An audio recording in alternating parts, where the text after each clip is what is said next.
이전 북한교회 세우기 위해서 탈북민 교회들이 역할이라면 너무 많은 일들이죠. 주제들도 참 많은 것 같은데 거기에서 북한 주민과 북한 이탈 주민 갈등 해결을 어떻게 준비할 것인가라는 작은 주제를 가지고 이렇게 토론을 하려고 합니다.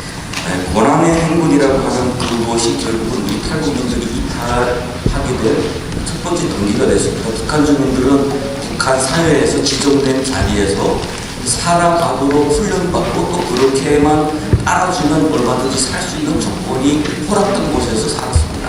15일에 한 번씩 배급을 받게 되고요. 국가에서 지정된 그 직업에서 일을 해야 되고 내가 누구에게서 태어나고 어디서 태어났으면 나의 직업과 나의 미래는 거의 비슷한 삶을 살아야 되는 어떤 그런 지정된 곳에서 살았어요. 그런데 그러다 보니까 사실은 더 많은 사람들이 굶어 죽을 수밖에 없었다. 국가를 의지하고 국가에서 언젠가 배급을 줄 수 있겠지라는 그런 믿음 때문에 그리고 90년대 우리가 다 경험했지만 공개 처형이라고 하는 것 어느 북한에서 배급은 줄 수 없고 사람들의 민심을 흔들릴 때 북한은 공개 처형을 통해서 북한 주민들을 더 억압을 했어요. 너희들 잘못하면 이렇게 될 수 있다라고 하는 결국은 많은 사람들이 생존을 위해서 자기가 국가에서 지정해 준 자리를 이탈을 했는데 저는 그것을 작게 이탈한 사람은 시장을 만들어내고 멀리 이탈한 사람은 탈북했다. 저는 이렇게 좀 정리를 했습니다. 그래서 이렇게 이탈한 사람들이 북한 체제를 많이 바꿨다. 탈북이나 시장도 다 북한에서 원래 불법이었습니다. 우리가 잘 알다시피 장마당에서는 공업품이라던가 여러 가지 국가에서 생산한 생품은 절대로 팔리지 못하게 돼 있어요. 오직 개인이 손수공으로 만들거나 내가 조금 그 생산한 농산물 정도를 장마당에 가지고 나올 수 있지 시장으로 돼서 내가 공업품을 팔 때는 법적으로 엄한 처벌을 받았습니다. 그리고 북한 사회 인식 가운데 우리 가족 중에 누군가가 장마당에 나가서 장사하는 사람이다. 부끄럽게 봤어요. 그때 당시에는. 그렇지만 먹고 살기 위해서 많은 사람들이 시장으로 나오기 시작을 했는데 그것도 역시 불법이었다. 저는 그렇게 이야기를 하고 있습니다. 그리고 탈북을 해서 삼국을 거쳐서 고통을 겪었던 그런 많은 탈북민들이 왜 돌아가지 못했을까?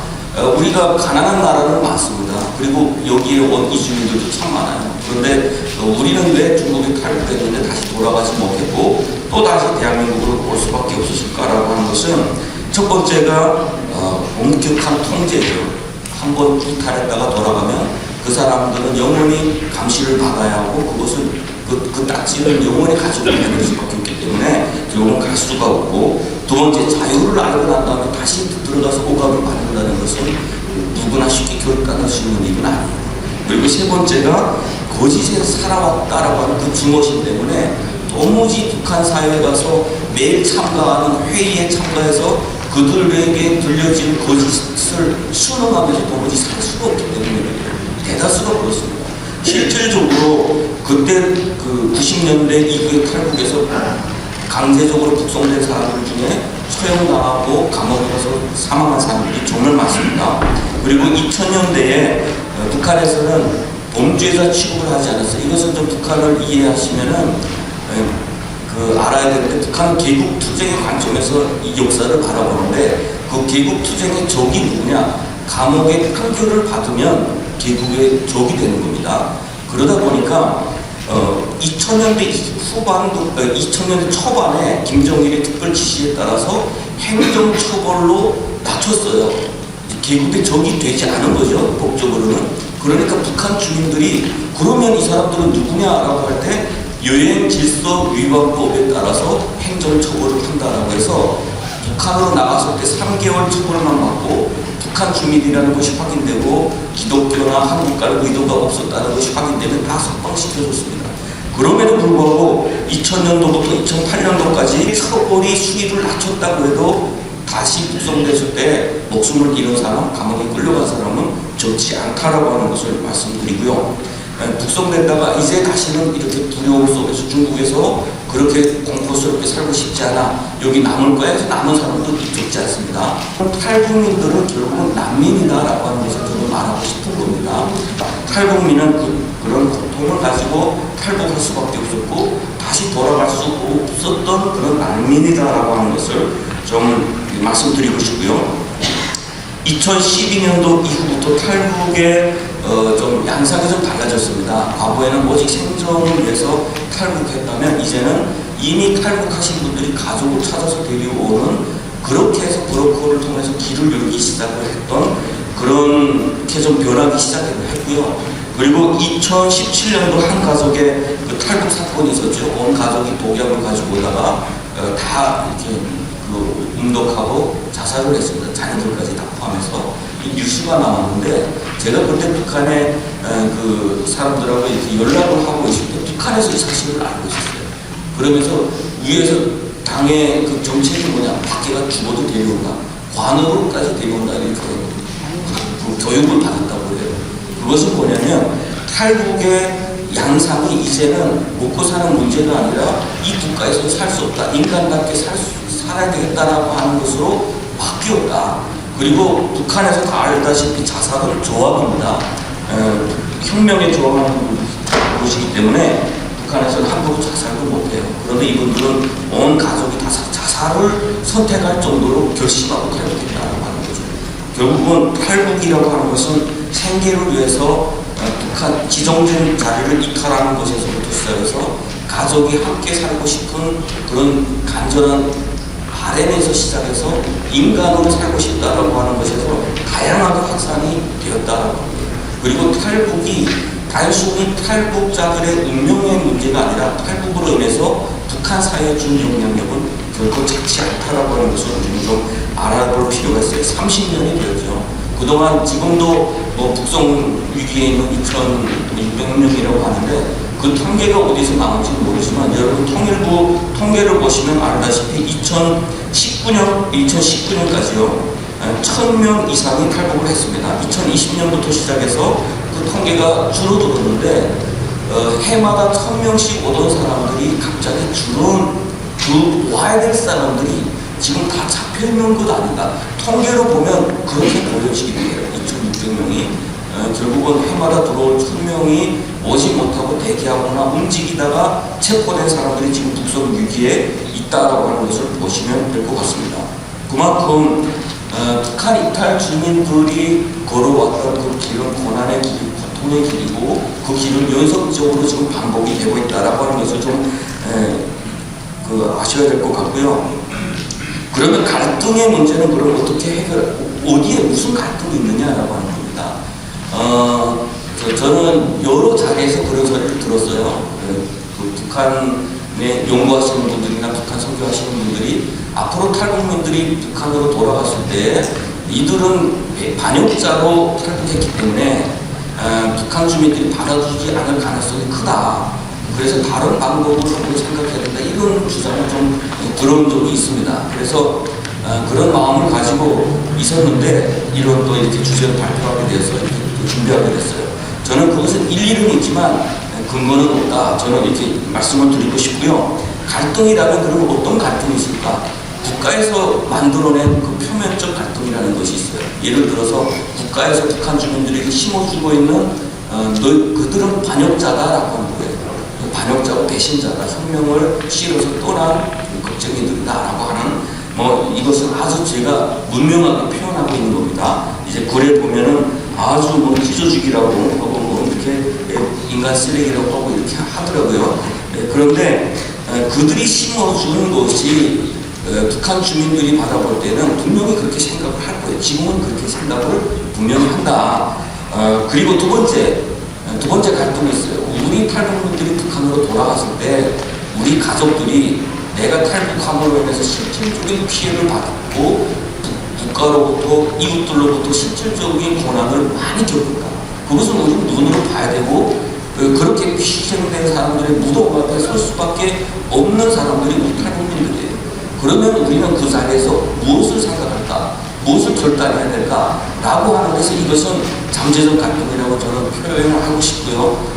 그것 때문에 좀 이렇게 언론에서 다루고자 하는 것은 북한 조건이 풀어놓은 첫 번째 표면적 갈등에 대해서 좀 이야기를 하고 싶습니다. 그래서 분명히 북한 주민들이 볼 때 탈북자들은 반역자예요. 배신자 맞습니다. 제가 그것도 경험을 했어요. 탈북했다가 이제 다시 북송됐다가 탈북하는 도중에 자동차를 타야 되는데 북한에서는 돈을 내야 되잖아요. 이렇게 쏜이라고 하는 거 돈이 없으니까 우리는 중국 갔다 온 사람들인데 좀 차를 탈 수 있느냐 했더니 운전기사가 도감자는 안 태워 하고 쏙 가버리더라고요. 그런데 거기에 탔던 많은 사람들이 그냥 다 이렇게 소리치는데 저는 정말 자존심이 상해서 안 탔어요. 그것 때문에 죽을 거 생겼어요. 그래서 자존심을 아무 데나 세우는구나. 그렇게 생각했고요. 실질적으로 북한 주민들한테 심어놓은 것은 있어요. 탈북자들에 대한 배신자라고. 그리고 제가 탈북했고 북송됐을 때 북한의 요직들이 다 우리를 보면서 하는 말이 있습니다. 너희들을 데려오기 위해서 국가가 목재나 외화를 중국에다 주고 데려온다라고 하는 거예요. 그런데 실질적으로 그런 일은 없습니다. 그런데 왜 그렇게 이야기할까? 그것은 북한 주민들에게 이 사람들을 데려오기 위해서 국가는 우리 주민들은 또 배고픔을 겪어야 된다라고 하는 것을 통해서 법적으로는 행정처벌하지만 갈등, 이 사람들은 나쁜 사람이야라고 하는 것을 갈등을 국가에서 심어주고 있었다라고 하는 조직적으로. 그것은 2000년대부터 그렇게 시작이 됐다라고 하는 것을 설명하고 싶습니다. 그리고 제가 여기 본론에서 썼듯이 아주 자멸을 재촉하는 천하역적 우리들에게 무자비한 처치를 내리자 이렇게 해서 인간 쓰레기 탈북자들을 이렇게 하면서 탈북자라는 단어가 한국에서 이렇게 만들어낸 단어예요. 북한에서 만든 단어는 아닙니다. 그런데 왜 북한 언론에서 탈북자라는 단어를 썼을까? 그것은 북한에 그 법이 있어요. 언어를 들여올 때 외래어를 그대로 들여오는데 그것이 모든 사람들이 그렇게 알고 있으면 그렇게 쓴다라는 그런 외래어법이 있어요. 트락토르가 소련에서 사용되는 단어지만 수입해서 왔을 때 모든 사람들이 이것을 트락토르가 사용하기 때문에 국가의 표준 사전에 트락토르로 쓰는 것과 같아요. 그런데 왜 국가노동신문에서 이것을 탈북자라고 썼을까? 이것은 북한 내부에서 이제는 비밀이 아니라는 소리예요. 북한 주민들 사이에서 탈북자라는 단어는 이미 공용되고 있다는 소리라는 거죠. 그러면 북한 체제는 이미 탈북자라고 하는 것 때문에 북한 체제는 많은 문제를 겪고 있다라고, 북한 체제 자체가 위협을 느끼고 있다라고 하는 것을 우리는 좀 분면적으로 알 수가 있을 것 같아요.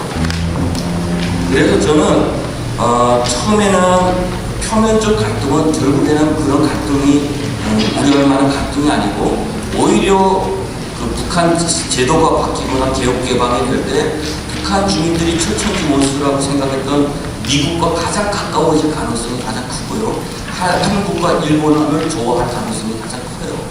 그렇게 되고 또 우리 탈북민들이 그들에게는 배신자가 반역자가 아니라 그들에게는 영웅이 될 가능성이 큽니다. 그 가능성들이 왜 그런 가능성들이 있느냐? 제가 북송됐을 때 신호주에서 노동자들하고 같이 일을 했어요. 같이 일을 했는데 같이 밥 먹고 같이 이렇게 노동을 할 때 그 사람들이 저희들에게 했던 이야기가 있어요. 야, 너희들은 영웅이다. 어떻게 탈북하냐? 우리 여기 남쪽 사람들 못해. 북쪽 사람들 참 대단해. 그런 이야기를 했어요. 그렇게 북한 주민들은 그 제도에서 교육받을 때는 이 사람들은 국가를 좀먹는 사람들, 국가 외화를 좀먹는 사람들, 배신자들이지만 실질적인 삶에서는 탈북자들이 그들에게 가져다주는 직접적인 피해가 없어요. 첫 번째. 두 번째는 탈북자들이 오히려 그들에게 가져다준 혜택이 뭐냐면 시장을 열어줬다는 거예요. 둘 다 불복이었는데 탈북보다는 시장을 여는 것이 북한에게는 이렇기 때문에 시장에 대해서 묵인하게 되었고 시장이 열리게 되었고 오늘날 제가 여기서 뒤에서도 주장을 했는데 우리 탈북민들이 지금 해마다 북한에 보내는 현금이 얼마인 줄 아세요, 여러분? 가장 보수적으로 통계를 내도 200억입니다. 200억. 그것은 어떤 결과를 만들어내냐? 북한 주민들이 달마다 버는 월급을 가지고 핸드폰을 쓸 수 있나요? 그 시장의 구매력은 어디서 온 것일까요? 또 민주주의라고 하는 것을 우리가 알고 있는 사람들, 또 정의라는 개념을 어느 정도 알고 있는 사람들이 북한에 가서 이렇게 고통당하는 사람들과 그런 사람들과 연합을 해서 또 다른 갈등을 일으키지 않을까라고 하는 그런 우려입니다.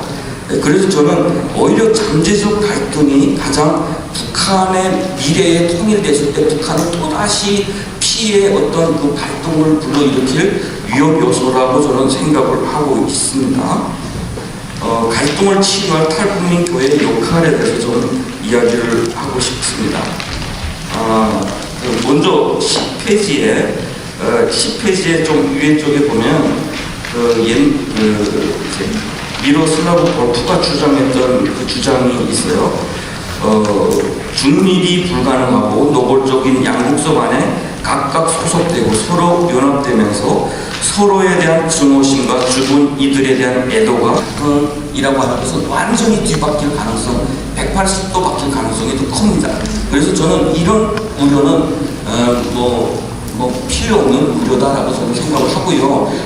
그리고 민주주의라고 하는 것을 우리가 알고 있는 사람들, 또 정의라는 개념을 어느 정도 알고 있는 사람들이 북한에 가서 이렇게 고통당하는 사람들과 그런 사람들과 연합을 해서 또 다른 갈등을 일으키지 않을까라고 하는 그런 우려입니다. 그래서 저는 오히려 잠재적 갈등이 가장 북한의 미래에 통일됐을 때 북한은 또다시 피해의 어떤 그 갈등을 불러일으킬 위협 요소라고 저는 생각을 하고 있습니다. 세 번째로 가서 갈등을 치유할 탈북민 교회의 역할에 대해서 저는 이야기를 하고 싶습니다. 오늘날 대한민국 사회에서 결국은 그렇게 많이 갈등을 겪고 있는 것을 사실은 보입니다. 그런데 우리가 보다시피 대한민국 국회 선진화법 때문에 국회에서 주목치기는 안 하지만 북한에서 그런 갈등을 가지고 서로 싸우기 시작하면 피 흘릴 수밖에 없고 총을 잡을 수밖에 없어요. 저는 그것이 앞으로 우리 탈북민 교회가 갈등을 치유해야 된다라고 하는 것을 말씀드리고 싶고, 그 갈등 상황의 피해자에서 회복의 당사자로 세워져야 되는 것이 우리 탈북민 크리스천들의 사명이다라고 저는 생각을 하고 싶습니다. 우리 대한민국에 탈북민 교회와 공동체가 지금 100여 개가 지금 존재합니다. 우리 탈북민 목회자가 하는 교회, 그리고 한국교회 안에 탈북 공동체 이렇게 포함해서 말씀드리는 것이고요. 그런 것 가운데서 결국에는 처음에는 이것이 한국 사회에 적응하지 못한 결과로 보는 경우도 있었습니다. 이들이 한국교회 안에 한 성원이 되어야 왜 교회가 개척되고 분리시키냐라고 하는 것인데, 지금에는 그렇게 우려를 한 분들보다는 오히려 따로 세워야 한다는 주장이 더 강한 것 같습니다. 저는 그것도 성경학적 관점에서 타당하다고 저는 생각을 하고요.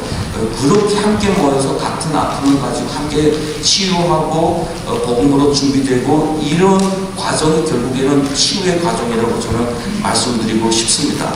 그리고 교회가 바로 세우는 것, 그리고 또 교회가 건강하게 세워지고 크리스천 리더십들이 많이 일어나는 것, 그것이 앞으로 북한 미래의 어떤 갈등 회복을 위한 중요한 요소들이다라고 지금 말씀드리고 싶습니다. 그래서 탈북민 교회는 개교의 중심주의, 이단의 공남, 문화적 거리감을 잘 극복하고 북한 주민들을 주님의 품으로 인도할 대안적 공동체가 될 수 있다라고 저는 말씀드리고 싶고요. 물론 전통과 문화의 뿌리는 깊지 못해서 교회다움이라는 기준에는 미치지 못해요. 어떻게 보면 우리 탈북민 교회가 70년이라고 하는 신학과 전통을 가진 어떤 교회다움이라고 하는 모델을 볼 때는 너무 부족합니다.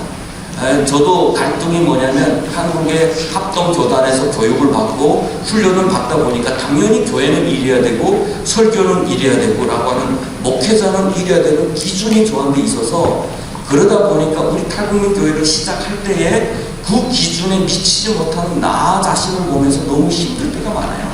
근데 저는 가만히 생각해 보니까 그렇지는 않더라고요. 원래 진짜 교회다움이라는 것은 진짜 안 믿는 사람들이 모이는 공동체에서 시작해서 거기서 점차 성장해가고 제도화되는 그런 과정을 갈 수밖에 없다. 저는 그렇게 말씀드리고 싶고, 두 번째는 위험도 있어요. 물론 변두리라고 볼 수 있겠죠. 어떤 교회다움과 완전히 교회 밖 사이에 변두리에 우리 탈북민 교회들이 있는데, 그러다 보니까 탈북민 접촉점, 탈북민 복음화 역할을 감당할 수 있지만 한쪽으로는 세속화될 수 있는 위험도 있다. 그것이 우리 중국 교회에서 많이 볼 수가 있었어요. 과거에 중국 개혁 개방 이후 한국 교회가 중국 교회를 많이 지원하면서 시골마다 교회 하나씩 정말 많았습니다. 그런데 우리가 볼 때 교회다움이라기보다는 세속화와 교회 사이에 병들이 있었던 교회들이었거든요. 그런데 훗날에 한국으로 대량 주입되면서 그 교회들은 다 문 닫았고, 그때 목회자들은 목회자가 아니라 일반 노동자로서 돈 버는 곳에 투입된 경우가 더 많습니다.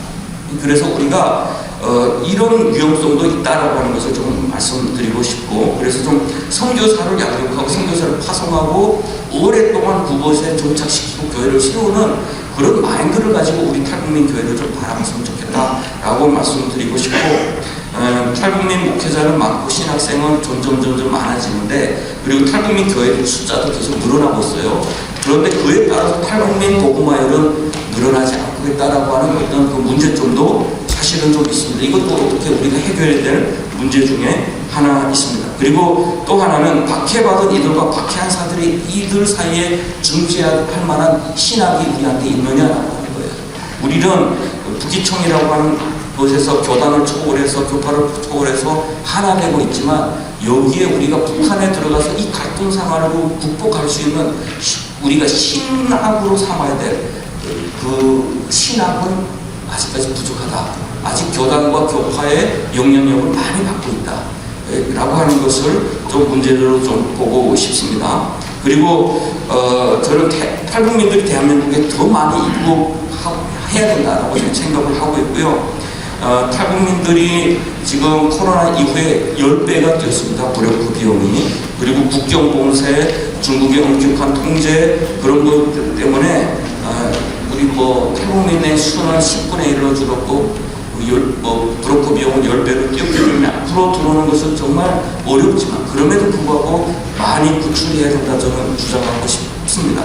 10만 명의 우리 탈북민, 500여 개의 탈북민 교회가 됐으면 좋겠다. 왜냐하면 약자들의 어떤 그 용서하라고 외치면 결국에는 비겁한 자들의 외침으로밖에 들리지 않아요.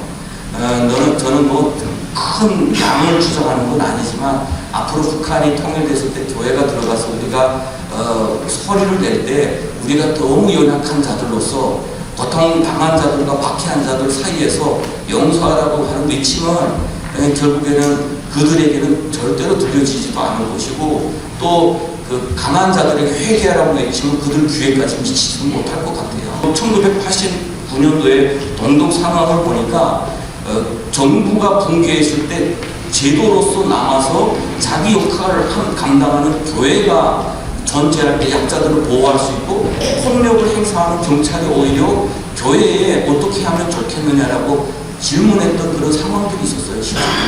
그래서 교회가 중재해서 이 폭력 상황을 중재한 아주 좋은 사례가 있었습니다. 그래서 교회가 들어갔을 때 어떻게 보면 불법하던 자들에게 우리가 회개하라고 외치면 정말 하나님의 그 통치로 들려야 되고, 고통당하는 자들에게 용서하라는 외침은 하나님의 그 위로처럼 들려야 되지 않을까. 그러면 교회가 더 많이 세워줘야 된다. 그리고 건강한 교회가 잘 세워져야 된다라고 말씀드리고 싶습니다. 그래서 결론에는 이념에 의해서 북한 주민들에게 주입시킨 그런 그 갈등은 결코 중요하진 않다 저는 말씀드리고, 가장 중요한 것은 우리 마음속에 우리 탈북민 피해자들, 갈등 상황의 가장 큰 피해자들이 앞으로 어떻게 회복 치유자로 될 것인가라고 하는 것에 우리가 조금 더 준비를 해야 된다고 말씀드리고, 첫 번째가 교회를 좀 건강하게 세우자라고 하는 겁니다. 복음에 더 합당한 교회들을 좀 세우자. 그래서 훗날에 무너지면 북한에 들어가서 교회를 세울 때에 우리가 그들에게 정말 하나님의 사랑을 전달할 수 있는 그런 그 교회, 그런 성도들을 좀 많이 키워냈으면 좋겠다라는 그런 말씀을 드리고요. 그리고 한국 교회는 탈북민 교회들이 좀 미약한 수밖에 없는 그 하나가, 여기서 좀 제안하고 있는 것이 뭐냐면, 우리 교회 같은 경우도 우리 탈북민 신학생 2명이 있어요. 그리고 준비를 지금 잘해서 또 교회를 개척을 지금 준비를 하고 있습니다. 또 교회를 개척하면 아주 미약한 상태에서 시작되는데 부교역자를 쓸 수가 없어요. 그런데 한국교회 지금 탈북민 신학생들은 많이 넘쳐나고 있는 수준입니다. 한국교회에서는 사역을 할 수가 없어요. 여러 가지 이유는 있죠. 그렇기 때문에 한국교회가 이 탈북민 전도사가 어느 교회 개척하는 것에 가서 사역할 수 있도록 그 정도의 사례비를 좀 지원해서 교회 개척하는 과정에 사역을 경험도 하고 부교회를 건강하게 세울 수 있도록 좀 지원해 줬으면 좋겠다라고 하는 것. 그래서 좀 교회가 미약하게 시작해서 그 생존만을 위해서 너무 오랫동안 여기에 힘쓰지 않도록 좀 빨리 세워갈 수 있도록 좀 지원해 줬으면 좋겠다는 말씀드리고, 그리고 탈북민 역사를 좀 바르게 기록을 하자. 요즘에 유튜브도 많고 책들도 많고 주장도 많습니다. 이것을 좀 건강하게 기록했으면 좋겠다. 이 기록들이 앞으로 북한 주민들이 읽게 될 것이고 보게 될 것인데, 그렇게 되면 그분들이 더 건강하게 우리 탈북민들을 바라볼 수가 있지 않을까. 그리고 그 탈북 역사의 그 아픈 역사에 대해서 더 그분들도 마음을 열 수 있지 않을까. 그리고 한국교회 오늘날 북한을 위해서 기도했던 그 기도의 그 주보 하나가 훗날에 북한 주민들이 바라볼 때 우리를 위해서 누군가는 기도했구나라고 하는 것 때문에 교회를 하면서 더 빨리 문을 열 수 있지 않을까라는 생각을 하고요. 두 번째로는 거짓이 많죠. 거짓말이 많고 너무 표면적으로 사역을 위한 사역하는 경우도 너무 많습니다. 그것은 검증은 북한 주민들이 해주겠죠. 그러면 우리가 했던 일들이 북한 주민들이 볼 때 당신네 안 한 일을 했네요 라고 한다면 오히려 그것은 우리의 노력과 반대 효과를 할 수 있기 때문에 좀 천천히 가더라도 바르게 가자라고 하는 것을 주장하고 싶고요. 그리고 연합은 사명이다라고 말씀드리고 싶습니다. 우리 그 연합은 해도 되고 안 돼 해도 되는 것이 아니고 개교회가 분명히 중요해요. 그렇지만 유기적인 그런 연합이 좋은 교회를 만들어낼 수밖에 없고 좋은 목회자를 만들어낼 수밖에 없다라고 말씀드리고 싶습니다. 예, 이상입니다.